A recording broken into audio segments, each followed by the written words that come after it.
Brought to you by Alman Auctions, the worldwide leader in antique tractor auctions. Alaska. The name alone brings to mind a wintry wilderness of ancient glaciers and massive mountains. And although the largest state in our nation is known as the last frontier, it might also be called the land of the unexpected. I'm Jim Fenton from Anchorage, Alaska, and I'm ready to go plowing. Yep, who would think to find a classic John Deere 830 working a farm field just 40 miles or so northeast of Anchorage? Jim Fenton spent his working life driving big trucks through some of Alaska's most stunning scenery. But now it's this big old tractor that's his pride and joy. I was raised on a little dairy farm in northwest Washington, and after I got tired of going to the end of 40 acres, and that was all the farther you could go, I started driving truck, and then after about 40 years of that, I decided, well, I better get me a tractor. I think it's a fulfillment that, he came from the farm. So after he left there, he always wanted to have another tractor, and now he has it. Jim's not the only one who loves John Deere Farm Power. His wife, Ruthie, is now president of the Antique Power Club of Alaska and a big fan of Big Green. My husband has a John Deere 830, but that's my tractor. I'm real proud of it. I get a lot of comments when we drive it down the street. Would you like to see the inside, too? Sure, check out that interior. And you've got to see the engine, too. Though it's clear Jim and Ruthie both love all things John Deere, their dachshund Rachel isn't so sure. Doggone, thought everybody in this family liked John Deere.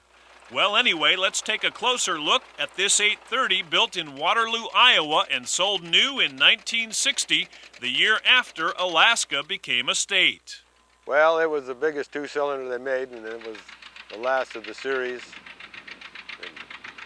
And after that tractor, then they come out with the 4010s and the 10 series six-cylinder engines. And it's just a nice tractor.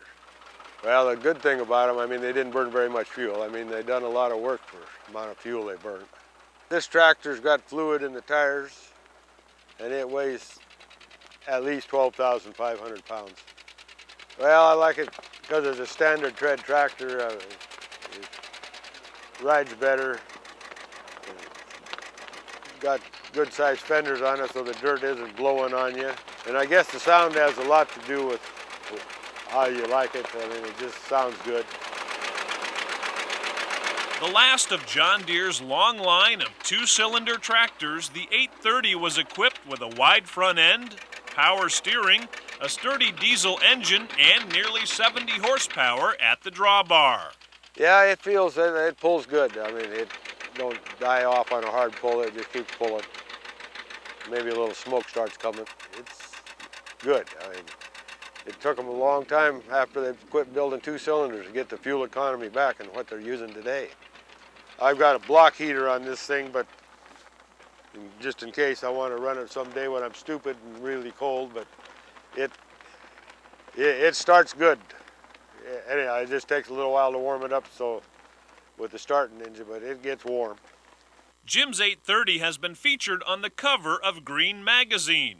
He bought the tractor in Washington State and got the 777 six-bottom John Deere plow from a farmer in Nebraska. I had an ad in the Green magazine wanting a plow, and he called and we talked. And when he hung up, I heard him, or just before he hung up, I heard him talking to his wife, and he says, "I thought I was calling Arkansas." And he says, "The phone bill will probably be more than I get for the plow."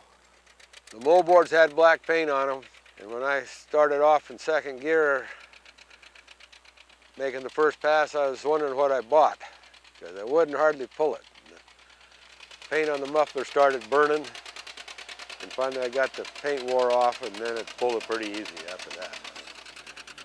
But I didn't know if I'd bought too much plow or not. No, it's not too much plow for the burly 830, at least not in the soils of Alaska's Matanuska Valley. And for Jim Fenton, a chance to plow with a farm tractor that's now more than 45 years old is a chance to relive farm life from days gone by. You can see that you've done something. And it's just the old-fashioned way of farming, but that's the thing of the past nowadays.